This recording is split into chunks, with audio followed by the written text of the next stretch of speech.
El doctor Roberto Rosario, expresidente de la Junta Central Electoral, ahora abogado de los tribunales de la República, ciudadano y político. Y aspirante a ser miembro nuevamente del PLD.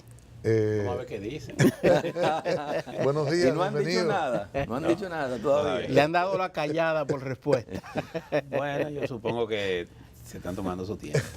Doctor, este panorama político electoral, usted que hace unos años sometió un proyecto de proyecto de partidos políticos, partidos y organizaciones políticas y de régimen electoral para la adecuación constitucional, que fue al Congreso, que visitó a los políticos, que fue a la PUCA, fue a todos lados, lo reintrodujo, sale de la Junta, vuelve el proyecto al Congreso, y ahora estamos en una situación en que hay partes consensuadas, pero el país parece como al borde de la quiebra, de la ruptura, precisamente por ese proyecto y acercándonos al proceso electoral del 20, que si colocamos la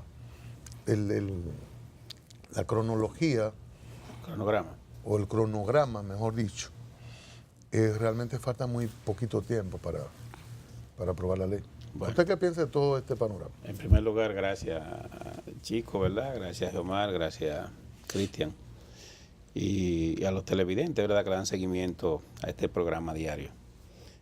Como dije en las redes sociales, tenía que honrar este compromiso que ya tenía con unos viejos amigos. No debo decir el tiempo que tenemos. No, no debe ser. Porque entonces me puede crear problemas. Debo decir que desde los 15 años. Gente muy joven. Desde los 15 años para que, jovencito. ¿verdad? No haya. Mira, efectivamente, cuando me correspondió encabezar la Junta Central Electoral en condición de presidente, yo hice mi mayor esfuerzo por cumplir con lo que eran las funciones del cargo.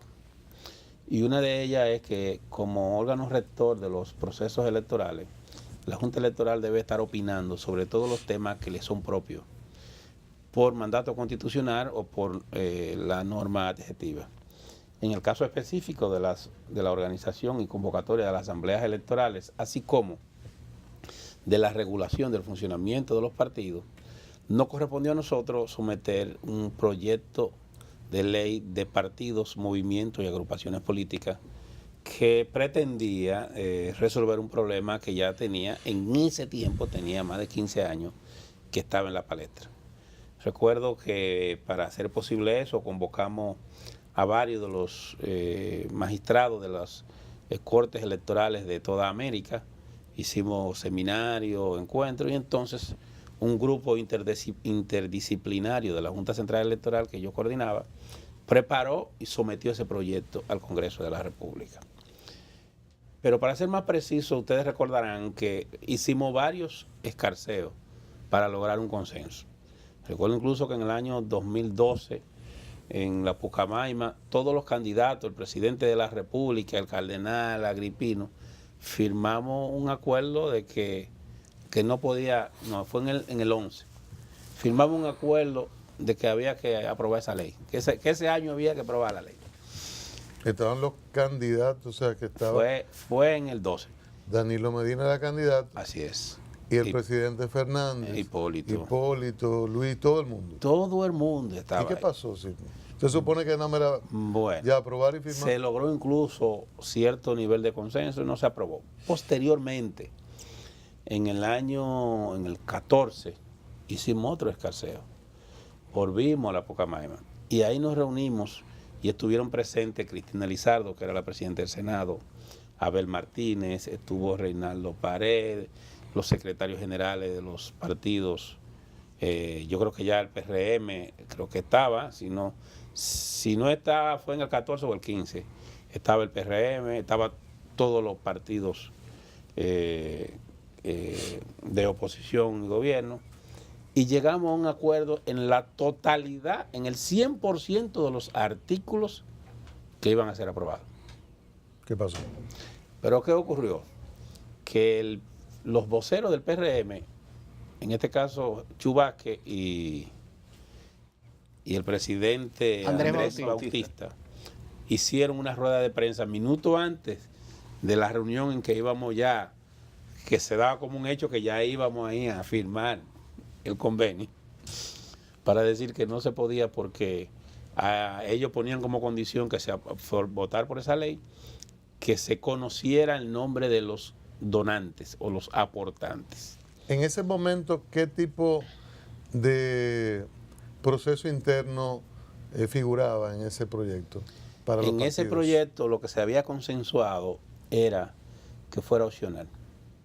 Que los partidos escogieran su. Que los partidos lo decidieran. Bueno, ¿cómo quedó al final? El caso, la propuesta de la Junta. Sí, el caso es que eso fue y por eso no se aprobó. Yo recuerdo que yo le dije, señores, ustedes, estaba César Pina, estaba Rafael Alburquerque, y en un momento ellos salieron de la reunión, toda la delegación del PLD, para hacer llamadas y para que lo autorizaran a suscribir el convenio. Y entraron y dijeron que está bien, que ya todo el mundo había dicho que esa ley iba, pero nadie contaba con el Chapulín. Y que esta gente iban a venir, después que habían dicho que estaban de acuerdo, iban a decir que por ese solo artículo no estaban de acuerdo. Yo recuerdo que tanto Agripino como yo le dijimos, señores, lo perfecto enemigo de lo bueno. Aprobemos esto, que nada más es un punto en el que no estamos de acuerdo, y más adelante vemos que se logra. Bueno, en definitiva la ley no se aprobó. Recuerdo incluso que la Cámara de Diputados llegó a aprobar ese acuerdo. Pero con la oposición que había, pues bajo el argumento de que no había consenso, entonces el Senado no lo aprobó. Y ahí terminó. He visto que se ha dicho públicamente que se ha avanzado en el consenso. Nunca se llegó a un nivel más alto de consenso que en esa ocasión. Y no se aprobó. Y ahora yo te puedo decir que los puntos en los que hay diferencia son los mismos puntos en los que hubo diferencia en el 2011. Eso está estático. No ha habido un cambio absolutamente en nada. Entonces, ¿qué es lo que pasa en el fondo de todo esto? Mira, los partidos no quieren autorregularse. Los partidos, yo lo dije siempre, le tienen terror a un proceso que le genere obligaciones frente a su militancia, frente a la población y frente al órgano rector. Ellos prefieren, yo dije una vez, alguna gente se molestó, ellos prefieren vivir en la selva. Vivir en un estado sin control, donde ellos dispongan de los recursos, donde ellos dispongan de las posiciones. Por ejemplo, ¿cómo es posible que los principales partidos aquí decidan de manera discrecional todos los procesos internos para la selección de autoridades partidarias a todos los niveles? Eso es imposible, partiendo de que el artículo 216 de la Constitución de la República establece como una obligación el garantizar que haya democracia interna en los partidos políticos. Sin embargo, todos sabemos aquí que la mayoría de los partidos, sin excepción, deciden quién va a ser el presidente, el secretario de organización, el secretario electoral, el secretario general cuando quieran, como quieran, y hacen pacto. Entonces, definitivamente, por esa razón, no quieren esa. Y el problema también es cuando los partidos están en el poder, olvidan que en algún momento pueden estar en la oposición, como lo han estado la mayoría de los principales partidos y que han gobernado. Entonces, se olvidan de eso y piensan cuando estamos en el poder lo que nos conviene es esto, o sea, la coyunturalidad. Bueno, prefieren las ventajas circunstanciales que le da su permanencia en el Estado, porque igual ocurrió en el PRD cuando estaba unificado, que estuvo en el gobierno. Tuvo la oportunidad de aprobarlo y no lo hizo tampoco. Y ya habían proyectos de ley sometidos.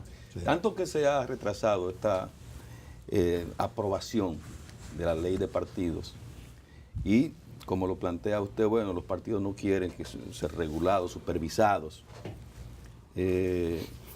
La proyección que usted ve con relación al 2020, ¿tendremos o no ley de partidos de aquí a allá? ¿Habrá ley de régimen electoral? Y si eso no ocurre, ¿cuál sería la repercusión? Mira, yo no veo posibilidad de que haya ley de régimen electoral de aquí al proceso electoral del 20, porque si hemos durado tanto discutiendo la ley de partidos y ya se ha avanzado bastante, fíjate que ya he informado los años que tenemos llegando a consenso y no termina de aprobarse. Imagínense ustedes la de régimen electoral, que es más profunda, que es más amplia, que tiene más complicaciones, que tiene más disposiciones que van a afectar el funcionamiento de los partidos y de los procesos electorales, yo no veo al día de hoy. Pues, es más, ni siquiera objeto de discusión. La ley de régimen electoral no está en la palestra pública. Por tanto, yo no creo que sea posible que de aquí a allá se pongan de acuerdo y aprueben la ley de régimen electoral. No ni siquiera porque se lo propongan, sino porque no creo que en 11 meses en 1 año y 10 meses, que es lo que faltan para las elecciones. 1 año y 10 meses, no son 4.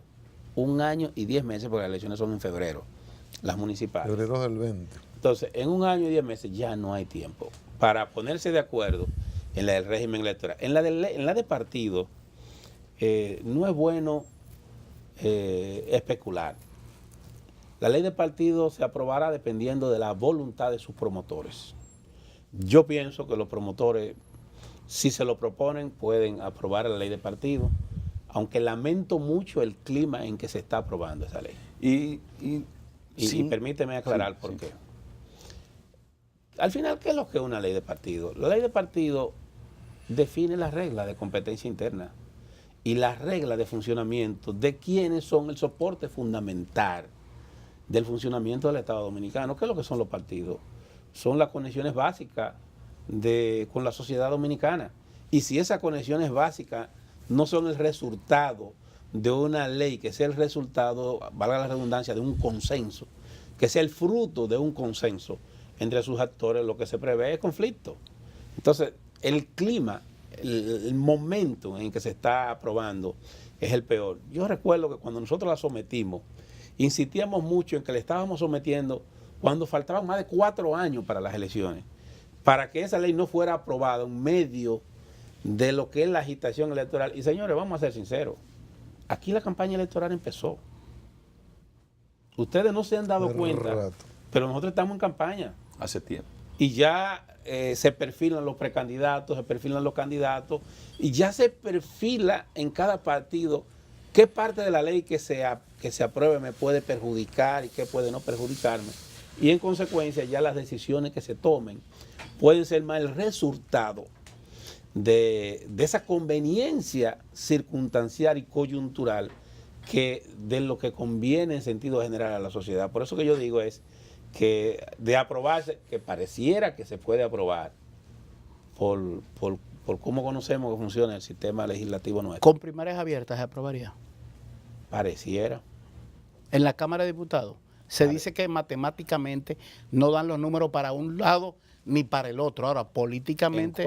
¿En qué matemática? ¿En la del abaco? En la matemática que hay, los números que están contados. Nosotros tuvimos aquí al vocero de los leonelistas el viernes y teníamos los números, hicimos los números y moviendo cuatro... ¿En qué cámara? En la Cámara de Diputados, el diputado Carlos Quiñones. Moviendo cuatro PRMistas que se calculaba que estaban ahí y moviendo 3 reformistas y no moviendo leonelistas porque él decía que garantizaba todo. Faltaban 31. Mira, el viernes y ha pasado un largo fin de semana. Yo vi que algunos PRMistas, creo que 1 o 2 diputados pasaron al PRD. Sí, 1 al menos. Pasó al PRD, sí. PD contando, porque el PRD está de acuerdo con primaria abierta. Correcto. Y posiblemente, quién sabe si de aquí a allá pasen más. En consecuencia, aumentaría. Yo estuve escuchando en un programa sabatino al director de la CAS, y es vocero de la bancada del PLD en la Cámara de Diputados. Y él dijo, pertenece al sector de y yo recuerdo que él dijo en ese programa, yo iba conduciendo, y él dijo, se va a aprobar la ley de primaria, le llamo a ustedes la atención para que le den seguimiento a las ausencias, porque según la ley se aprueba es en función de la presencia, no de la matrícula. 2/3 partes de los Entonces, una declaración para mí... Fue él que dijo que tuvieron en cuenta la ausencia. Sí. Entonces, para mí, yo considero una declaración imprudente de su parte. Pero yo quiero llevarme de lo que él dice y en función de eso yo digo que no hay por qué descartar que ocurre, porque usted se refiere a lo que dijo el de la bancada aquí. Claro. Que una persona, Carlos Quiñones, por demás, una persona de mi aprecio, una persona incluso que en su momento tuvo una actitud de apoyo a mí en algunos momentos al final de mi mandato. Pero cuando se reformó la Constitución había una situación parecida y se reformó. Mira una cosa, al margen de esas aprehensiones, si se aprobare la... Yo como que tengo la sensación de que no, de que vamos a quedar sin ley. Y el deseo.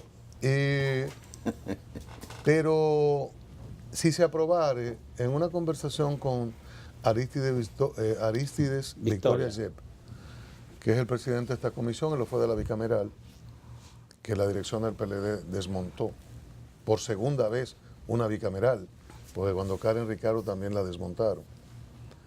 Decía él, bueno, aprobamos las primarias y luego quedaría sin sentido lo relativo al voto preferencial. Y yo le dije, ¿cómo que senador, sin sentido? porque él dijo que no se pueden hacer dos procesos.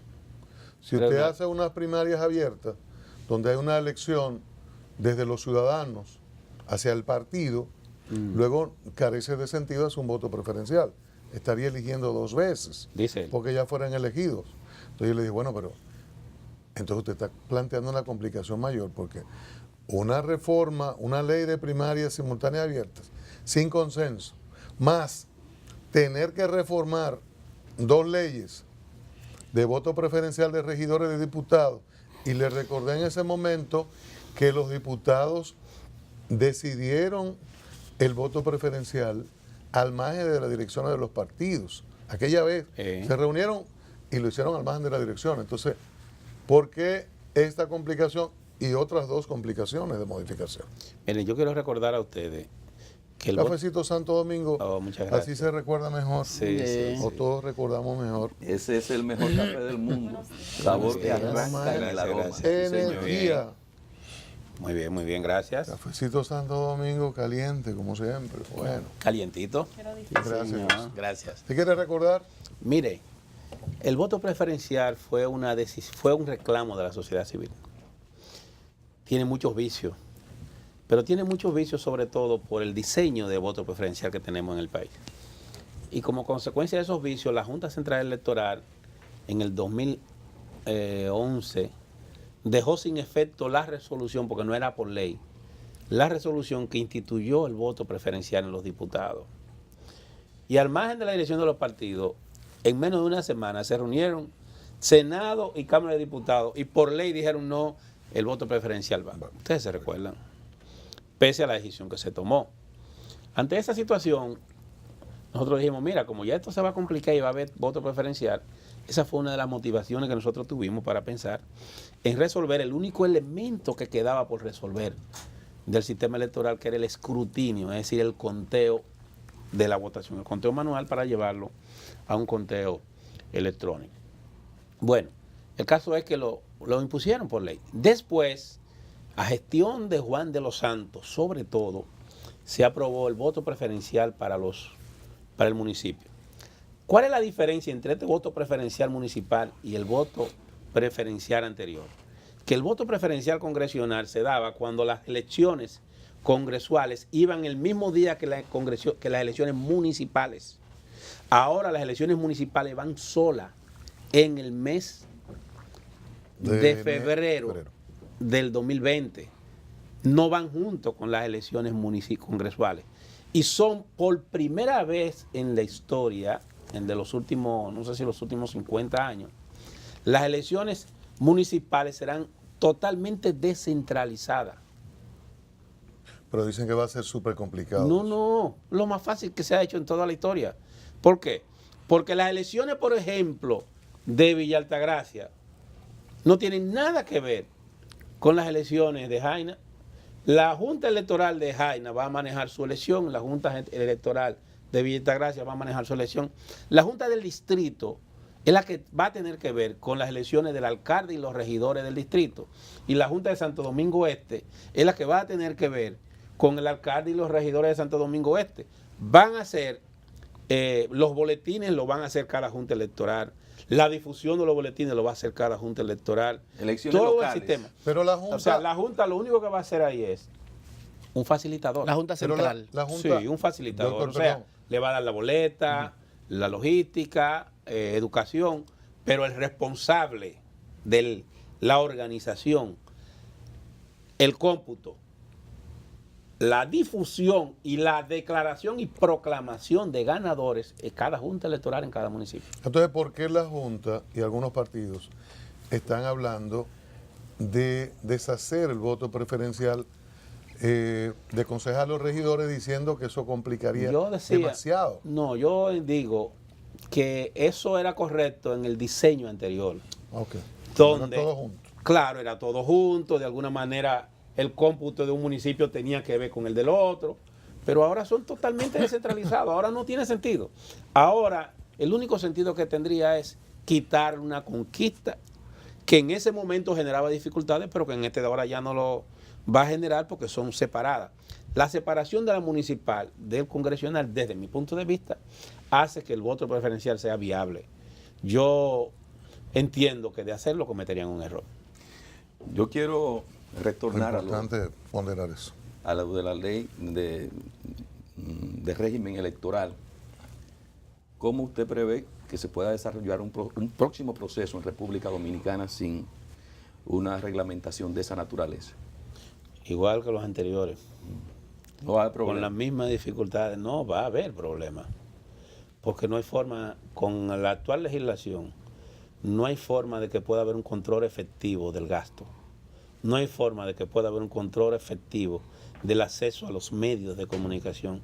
No hay forma de que pudiera haber una regulación del transfugismo, de una serie de... Mira, yo puedo decir con cierto orgullo que presidí la única junta electoral que ha tomado medidas reales contra el uso de los recursos del Estado. Recuerden que a mí me correspondió generarme la enemistad de mis amigos del PLD. Aquella vez cuando yo suspendí la nominilla, ¿ustedes no se acuerdan?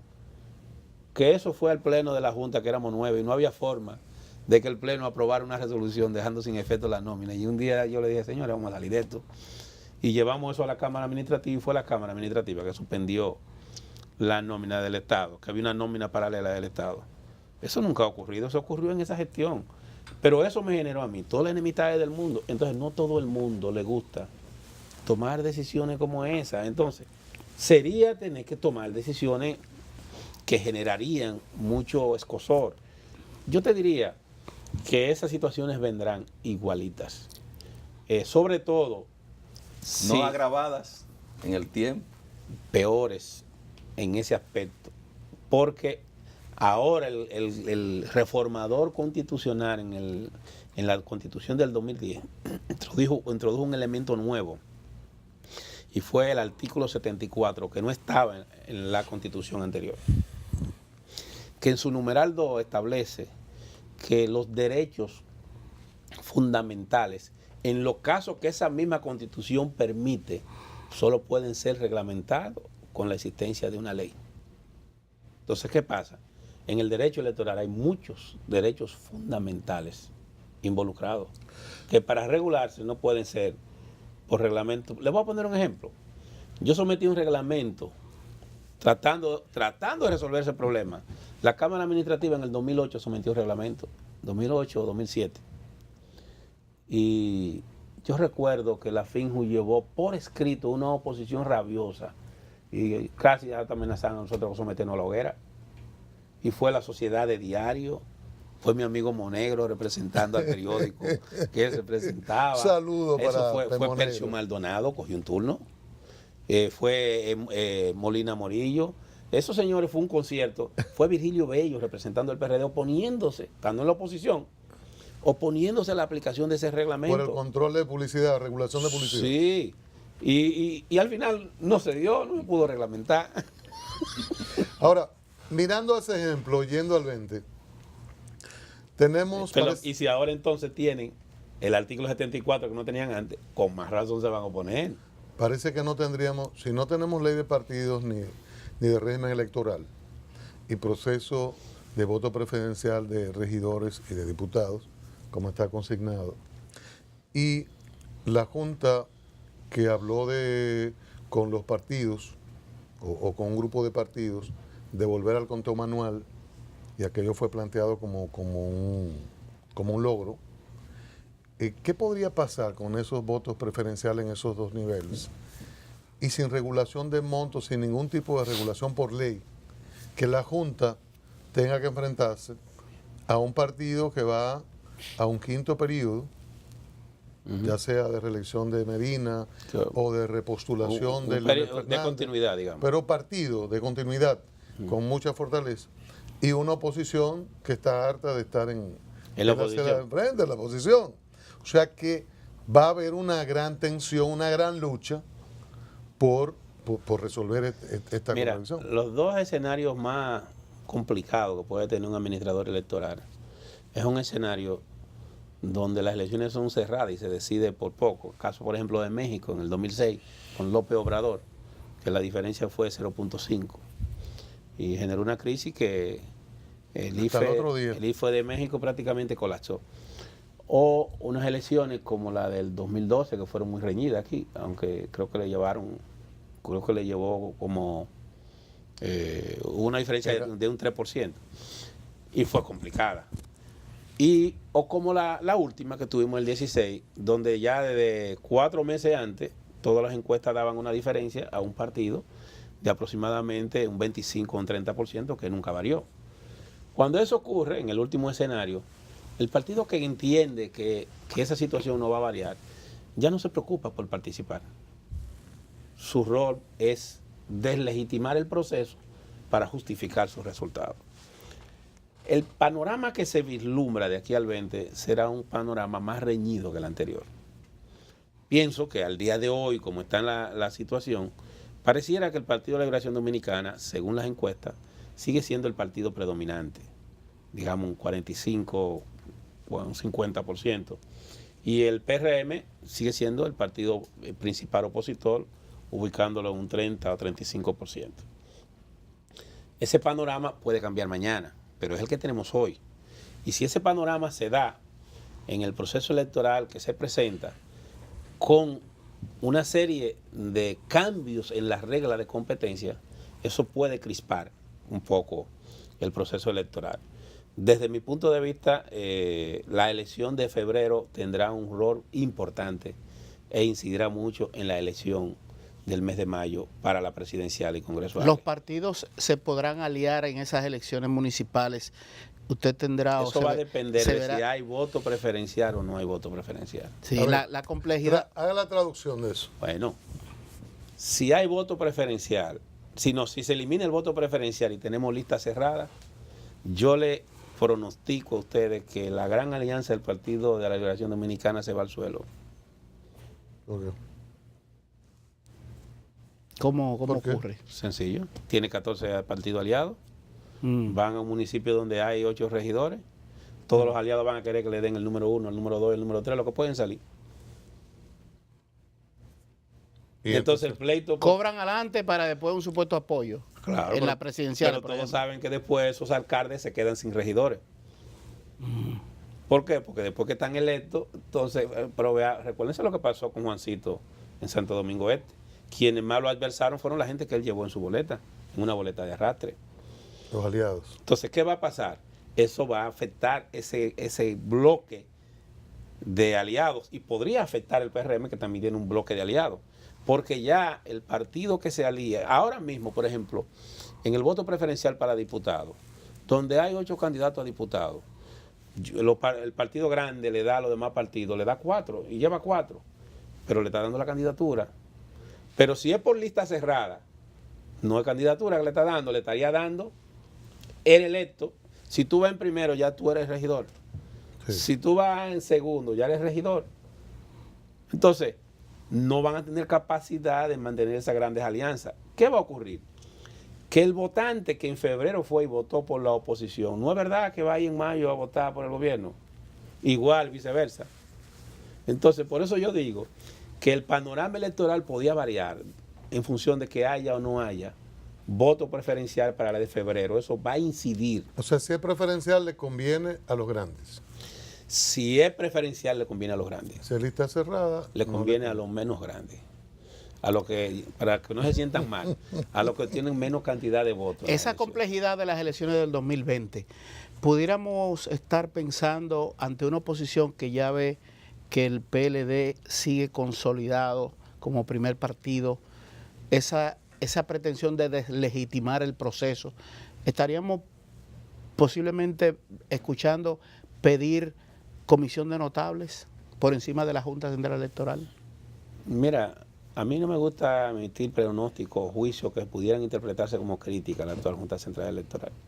No me luce. Yo fui presidente de ese órgano, administré por 10 años los procesos electorales y yo cuando estaba no lo permití. Yo no debo emitir un juicio de que eso va a ser diferente. O sea, decir eso de mi parte no deben de permitirlo. No se vería elegante. Sí. Cambiando un poco Sí, salgamos de ahí. Sí, vamos.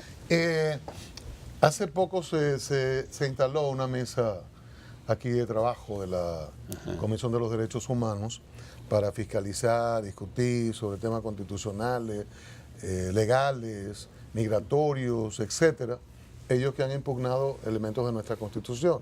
Aunque luego Cancillería dijo, Miguel Vargas, de que ellos no van a... La mesa no va a discutir sobre los temas locales. La primera. La primera. Entonces, no van a discutir la que va a venir aquí. La que va a venir aquí. Cuando esté aquí no va a discutir lo relativo a esto. No, porque no es necesario. OEA sale en... No va a discutir públicamente, pero van a recoger información y se van a reunir con la sociedad civil. Los documentos de OEA dicen que fue el gobierno que sugirió la instalación.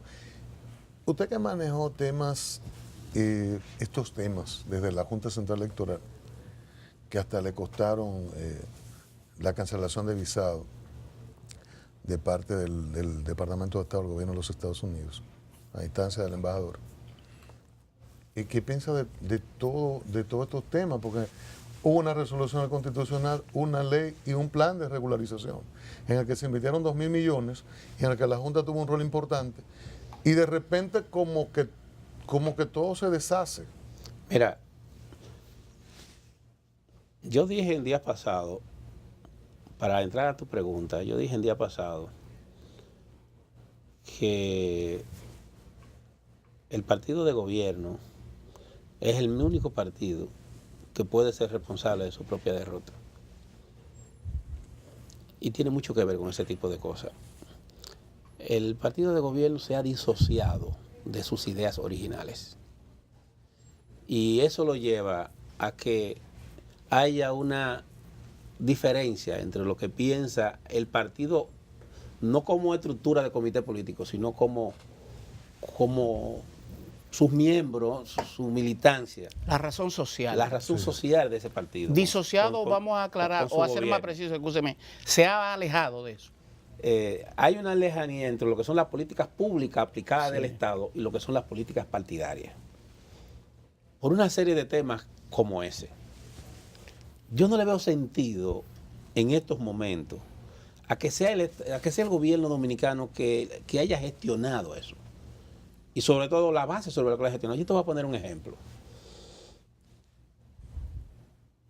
Cuando yo estuve en Washington junto con César Pina y otros, hubo una agria discusión entre César Pina y los miembros de la comisión y yo, obviamente, porque ellos nos dijeron de manera directa que la única solución que había a este problema era que nosotros modificáramos nuestra constitución para adaptarnos a los puntos de vista y criterios de la CIDH. Y obviamente nosotros dijimos, bueno, pero vayan ustedes, siéntense en el Congreso y modifíquenla como ustedes quieran. La CIDH, la Comisión. Entonces tuvimos una discusión como eso. Ellos no van a cambiar de punto de vista, porque ese es su criterio. Porque para ellos la solución del problema haitiano, que ellos lo ven como un problema, es sobre la base de la economía y la existencia de República Dominicana. Recientemente usted estuvo reunido con el presidente Danilo Medina en el Palacio Nacional. Ese no fue un tema. No fue un tema lamentablemente, ese. Sí. Ya. Pero de mi parte lamentable, porque debí ponerlo. Pero bien, déjame terminarte la idea. Okay. Entonces, ¿qué pasa? Que que sea la República Dominicana que ponga ese tema es lamentable. Pero aún, en medio de eso, como preparando un poco esa mesa, se han disparado con una encuesta. Pero ¿quiénes son los que presentan la encuesta? ¿Qué credibilidad puede tener esa encuesta? Con todo el respeto que me merece el profesional de la sociología, si quien la está presentando, la está promoviendo y participó en ella es Wilfredo Lozano. ¿Por qué Wilfredo Lozano? No porque él sea malo como profesional, yo creo que él es muy bueno. Pero Wilfredo Lozano fue que acompañó a Winé a México. Ustedes no se acuerdan de Winnet. Winnet, El que dijo que su hermano se llamaba Chocolate. El ciudadano haitiano que pretendía que le entregaran documentos y no pudo probar su... Bueno, pero la comisión que acompañó a Winnet fue Wilfredo Lozano y Cristóbal Rodríguez. Entonces tú me estás diciendo a mí que el que está haciendo esa encuesta de migrantes es precisamente una persona que acompañó a la CIDH a un haitiano que se quería hacer pasar como dominicano en una encuesta de migrantes. O sea, ¿qué credibilidad desde ese punto de vista yo le puedo dar a ese instrumento? No es porque él sea mal profesional, no quiero que se interprete que es un cuestionamiento a la persona. Es que él está comprometido en su accionar con ese tema. Debieron buscar personas equidistantes los resultados de esa encuesta no fueran objeto de discusión. ¿Quién fue que auspició la encuesta? Bueno, a quien yo he visto, a quien yo vi en la mesa presentándolo, fue a Wilfredo. Y es que como él es sociólogo y maneja esa materia y hace encuestas, supongo que fue Pero él. fue la Oficina Nacional de Estadística, adscrita al Ministerio de Economía, Planificación y Desarrollo. Es que la presentó al país. Pero espérate, ¿cómo es? ¿Quién fue que la hizo? Economía, Planificación y Desarrollo. ¿Y la diferencia ahí entre Wilfredo y el ministerio cuál es? El ministro. ¿Cuál es? Bueno, son personas Adelante. que vienen del mismo tronco. Pero además, yo no creo que ni el ministro ni el director de la Oficina Nacional de Estadística fueran personalmente. Ellos contratan una empresa para que hiciera eso, es lógico. Pienso yo. Y evidentemente ahí están los resultados. ¿Y se sometió a una licitación contratar a esa? No sé, mira, no quiero ni siquiera entrar en ese tema. Lo que quiero destacar es que quienes han dado el frente no representan una posición equidistante de la discusión. Y los datos contradicen y por tanto, la auditoría de la Junta. Los datos generan dificultades.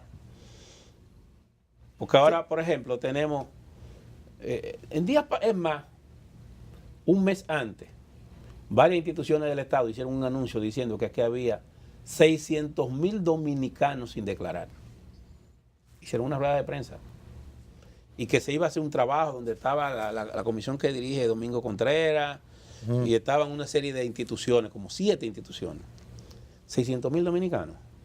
Pero en el 2002, el Gabinete de Política Social hizo una encuesta que determinó que en la zona de extrema pobreza, aquí habían 450,000 dominicanos sin declarar. Eso quiere decir que de 2002 hacia acá no se ha hecho nada. ¿Hemos involucionado? Que lo que se ha incrementado, cuando no hemos vanagloriado de decir en todo este tiempo que tenemos ya oficinas de la oficialía en cada hospital, que los niños ya no salen sin su acta de nacimiento de los hospitales, que apenas hasta el 2015, dijo el presidente de la República en un discurso, que hasta el 2015 solo 120,000 niños habían salido de los hospitales sin su acta de nacimiento, lo que no significa que no estén declarados, porque algunos van y lo declaran a la oficialía más cercana. Pero entonces, ¿de dónde salieron esos 600,000? Como que hay muchas contradicciones de datos oficiales. No puede ser, ¿me entiendes? O sea, sobre todo cuando yo salí de la Junta, nosotros dejamos, en ese periodo se declararon más de 400,000 personas. Pero en ese periodo, gente que no tenían documentos, fueron documentados más de 400,000. ¿Cómo es posible entonces que me estén diciendo que esas estadísticas han crecido? O sea, el gobierno no luce coherente en enfrentar el problema. Y tiene que ver no con eso, porque ustedes están detenidos en el tema registral. Es que no hay una política migratoria que sea coherente con los intereses nacionales. Te voy a poner un ejemplo. ¿Qué control tiene el Estado de la cantidad de visas que se otorgan en el exterior del país? ¿Son los consulados un instrumento de control de egreso e ingreso a la República o una fuente de enriquecimiento personal y particular? Responden a una política racional del Estado. Cuando yo llegué a la Junta, las oficialías eran centros de enriquecimiento individuales. Simplemente yo lo que hice fue que propuse un reglamento y a partir de ahí, todo lo que ingresaba a una oficialía pasó a ingresar a la Junta Central. ¿Por qué eso no ocurre con los consulados? ¿Cuántas visas se otorgan en Puerto Príncipe y en los demás consulados de Haití? ¿Quién dijo que necesariamente muchas de las personas que están aquí vienen ilegales? Es lo contrario. Muchos vienen con su visa sin reunir las condiciones. Por ejemplo, si tú vas a pedir visa a Estados Unidos, tú tienes que reunir determinadas condiciones o no te la dan. o no te la dan, nosotros tenemos que definir el perfil del migrante que necesitamos, que tiene que ver con el nivel de desarrollo que tenemos y hacia dónde nosotros queremos ir. Y en función de eso, entonces, otorgamos los visados. Nosotros debemos definir si lo que necesitamos son muchos ingenieros, o si lo que necesitamos es muchos técnicos agrícolas, o si lo que necesitamos es muchas personas que manejen muchos idiomas para que trabajen en el turismo. Pero esos son los que vienen como residentes. No. Para control. Visas de ingreso, no. Pero tú me dirás, ok, visa de turista, pero no es con visa de turista. Es que no es con visa de turista. Entonces, es un tema que hay que discutir y hay que verlo con detenimiento. Y entonces, en función de eso, tomar decisiones correctas. Pero además de eso, ¿cuál es el control que hay? ¿Hay control migratorio en la República Dominicana? Yo creo que no. Se resuelve, como planteó Luis Abinader, mandando 18,000 soldados a la frontera. ¿Dónde lo va a tener? ¿Tiene la República Dominicana infraestructura para que esos guardias duerman en la frontera? ¿Tiene garantizado para que esos guardias coman en la frontera? Claro que no. Pero recientemente, vuelvo a la reunión del presidente de la República que usted tuvo con él en el Palacio Nacional. Temas trascendentales e importantes, si se pudiera conocer alguna información sobre eso. Una reunión de amigos. Dos amigos. Y con provincianos. Sí, con provincianos. Sí, amigos. ¿Y con la de Reinaldo fue de cuál? De hermano. Magistrado, hay un detalle en lo referente a la cancelación del visado, no al ciudadano, sino al presidente de la Junta, a la cancelación del entonces presidente de la Junta Central Electoral. ¿Cómo se sintió usted como funcionario de una de las entidades determinantes del Estado Dominicano y de la democracia dominicana, sin que se diese ningún tipo de reacción de parte del Estado Dominicano ante esa decisión de un embajador y de la Embajada de los Estados Unidos en el país? Muy mal, se lo comuniqué a varios ministros que me visitaron posteriormente para otro tema. Le hice saber mi disgusto, pienso que fue una afrenta al Estado Dominicano y que lamentablemente el Estado Dominicano entendió que era una afrenta a Roberto Rosario y quizá por eso no reaccionó, sin darse cuenta que ahora están pagando las consecuencias de eso. Fue la cancelación del visa visado al funcionario. Cargo. Así es, lamentable. Es un acto indigno que no debió pasar desapercibido. El jefe del Estado, usted tuvo con el Volvo allá. ¿Usted habló sobre ese tema con él? Olvídese de esa reunión, usted no la tiene muy presente. Lo voy a dejar tranquilo. Concho, usted habló de control migratorio y quería hablar de los controles en otras áreas, contrataciones públicas, Contraloría y eso, pero eso no. No quiero que se me vaya sin darle. Lo hemos planteado aquí y yo he insistido mucho en eso, en la importancia de los ingresos que usted le provocó favorablemente al Estado Dominicano con el desmonte de las oficinas del Estado Civil como patrimonio personal de individuos. Así es. La transparencia por la aplicación de tecnología y mecanismos de diafanización de la Junta Central Electoral, uno de los más grandes aportes que ha hecho funcionario alguno en la República Dominicana. Gracias. Yo lo felicito. Gracias, yo lo que espero es que eso se mantenga y creo que sí, que se va a mantener. Sí. Bueno, doctor, muchísimas gracias. Gracias a ustedes. Siempre me quedan muchos temas. Vamos a una segunda visita. Salúdeme a la doctora No, Belkin, mi amiga. Yo quiero verlo sonriendo ustedes. Siempre. Pasen por allá. Pasamos por allá. La familia vaya. Claro. El doctor Roberto Rosario, gracias. Expresidente de la Junta Central Electoral, abogado de los tribunales de la República, ciudadano, político. Catedrático. Y en espera, ¿verdad? En espera de que lo acepten en el PLD. Una distinción para el PLD. A ustedes también las gracias. Mañana de nuevo hay que nadie.